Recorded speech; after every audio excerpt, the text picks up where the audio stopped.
Well, let's turn now to a video that has gone viral. You may have seen it, or at least seen the link. I know I watched it along with what was, by this morning, 70 million other people. It's a moving video and a well-produced one at that. Here's a clip of this.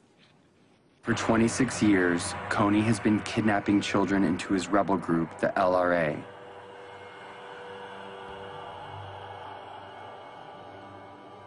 Turning the girls into sex slaves. And the boys into child soldiers. All right, so according to the group's website, the group that makes this is called Invisible Children. Kony 2012 is a film and a campaign by Invisible Children that aims to make Joseph Kony famous, not to celebrate him, but to raise support for his arrest and set precedent for international justice. Now, most people agree that Joseph Kony is a very bad man. But the film advocates for more U.S. involvement and direct military action. President Obama has already sent in 100 combat troops to try to help get rid of Joseph Kony, which is, in no uncertain terms, the U.S. government using resources to take down and possibly kill a man in another country. And we want to talk about some of the implications of the release of this video and do some reading between the lines with war correspondent Keith Harmon-Snow. Hey there, Keith. Let's talk about this. 70 million viewers and counting. Kony 2012 is already the fastest growing social media video campaign we've ever seen. Your thoughts on this? Well, this is absolute propaganda, Christine. Not only is it full of lies, it's simplistic, and it's directing the American public to support further military action in Africa, where we are already there. What are you say that this film is full of lies? What is not true about the film? For example, that Kony has 30,000 children in his army. This is not true. Over the last 26 years of Kony's military actions against the government of Uganda, there have been supposedly 30,000 children abducted. Who abducted them is not clear, because Museveni, the president of Uganda, is responsible for genocide in northern Uganda, and he needs Kony to be able to justify continuing U.S. support and military support, and now sending in troops, which we've been doing for quite some time. So one of the lies in the film is that Kony is not supported by anyone. Kony has an office in Washington, D.C. The United States government has direct connections to Kony. If they wanted to get rid of this guy, they could get rid of him very quickly. Are you telling me that in 2012, we don't have the sophisticated satellite technology to track down a single African warlord in Africa? Nonsense. Look at Jonas Savimbi, the guy we supported, the CIA supported for years in Angola. As soon as the United States wanted him gone, he was gone within a week, because the United States had Israel send in special forces and eliminate Jonas Savimbi.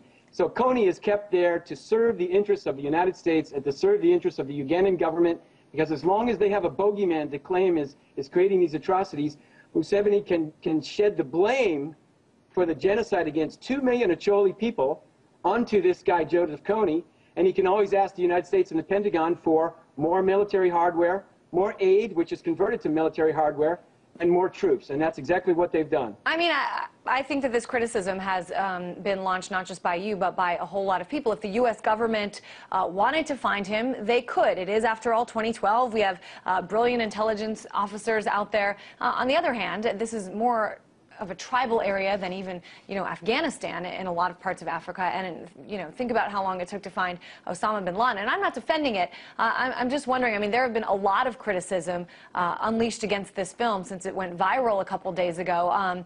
One of the complaints also is that Joseph Kony hasn't even been in Uganda for the last 6 years.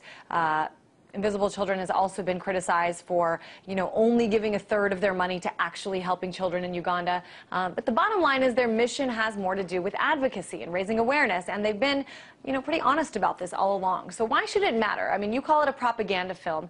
Why should it matter that a couple of guys who raised a bunch of money are putting this out there? Well, what the American public doesn't want to look at is their whiteness. This is all about whiteness. That's why the film starts off with a bunch of white kids, a white child and a white family. And it connects our hearts to the white man. I mean, I'm the white man who went into Africa. In the beginning, it was like I was Tarzan. Here I am in Central Africa on a bicycle. Well, that was 1991. Now I work as a genocide investigator, looking at one of the things that we have to look at is the role of people like myself, like Invisible Children, like John Prendergast, who you see in the film stating another couple of lies, and that is that no one in the U.S. government is going to do enough to stop this problem or do enough. He keeps mentioning the word enough. Enough is his organization. Enough is funded by the intelligence sector, by the Center for American Progress. Center for American Progress has funded 5 or 6 organizations to create FLAC around Central Africa. One of these is STAND, Students Taking Action Now on Darfur. Another one is Invisible Children on Uganda. Another one is the Resolve Group, also on Uganda. And Save Hope for the Congo. Raise Hope for the Congo. That's another one. All funded by the intelligence sector, by the Center for American Progress. And John Prendergast is the intelligence sector. In 1996, he was an intelligence operative in the National Security Council for William Jefferson Clinton. At the very time that we were invading the Congo from Uganda, and they could have eliminated Kony then when we were sending in all these C-130s, American military on the ground in Uganda in 1996 for the invasion of the Congo. And since 1990, we've been supporting the Sudan People's Liberation Army covertly in Sudan. And you see these guys from from Invisible Children. Well, Keith, let me get in here a second. You seem to be saying that the U.S. actually has no interest in finding Kony, capturing Kony, and that this is sort of just a distraction film connected to the U.S. government and the intelligence community. Am I getting that right? Absolutely. They have no interest in finding Kony. If they wanted to eliminate him, they could eliminate him anytime. It's not about that. They need him. Kony has... Museveni, the president of Uganda, came to power between 1980 and 1986, backed by Israel, Britain, and the United States. Kony came from a woman named Joseph Lequena. And no, I mean, these facts are not in the propaganda thing because it's too complicated. They say it's too complicated for the American public. But if you look at the history, Museveni created these death camps in Uganda.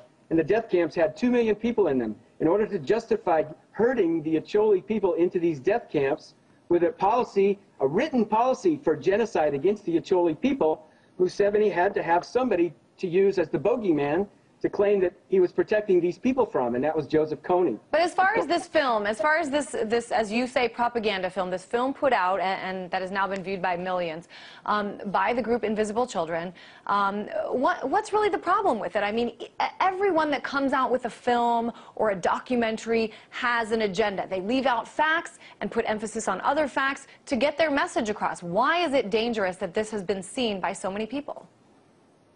Most people who see it couldn't even pinpoint Uganda on a map.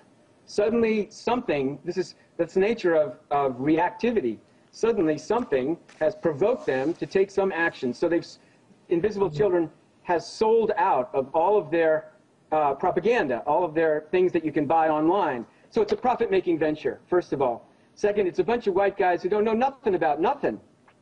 Well, I mean, they know. I mean, I've met these guys. They're from my hometown, and they're, you know, very religious, and they do. They look like blonde. They look like blonde surfer guys. They're very passionate about what they do, but when you say they know nothing about nothing, I mean, these guys have been over there. Do you think it's wrong that they've brought the issue to light for the American people, or are you just saying they're painting the picture falsely? They know better. They're painting the picture falsely. That's how propaganda works. That's how journalists who are supposedly, you know, producing balanced articles work. It's an internal mechanism of self-censorship. Propaganda is essential to distill it down to a few simple facts.